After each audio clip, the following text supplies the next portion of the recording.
ਅਸੀਂ ਹੁਣ ਕੀ ਕੋਈ ਡਿਮਾਂਡ ਨਹੀਂ ਸਾਡੀ, ਅਸੀਂ ਕੁਛ ਨਹੀਂ ਕਰ। ਬੰਦਾ ਸਾਡਾ ਚਲੇ ਗਿਆ,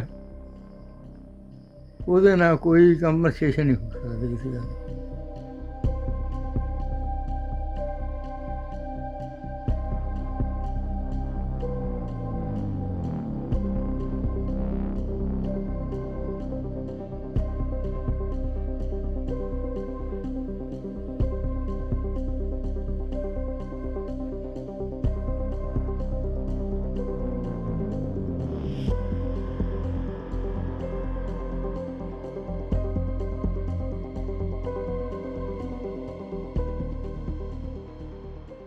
ਇੱਥੇ ਕੋਈ ਉਹਨਾਂ ਦੀ ਕੋਈ ਗੱਲਬਾਤ ਨਾ ਸੀ, ਆਪਣਾ ਦੁੱਧ ਦਾ ਕੰਮ ਕਰਦੇ ਸੀ। ਇਹ ਉਹਨਾਂ ਦਾ ਖੇਤੀਬਾੜੀ ਦਾ ਨਾਲ ਕੰਮ ਕਰਾਉਂਦਾ ਸੀ ਅਤੇ ਉਹ ਸਕੂਲੇ ਵੀ ਜਾਂਦੇ ਸੀ, ਆਪਣਾ ਦੁੱਧ ਦਾ ਕੰਮ ਵੀ ਕਰਦੇ ਸੀ। ਹੋਰ ਉਹਨਾਂ ਦੀ ਕੋਈ ਇੱਥੇ ਗੱਲਬਾਤ ਨਹੀਂ।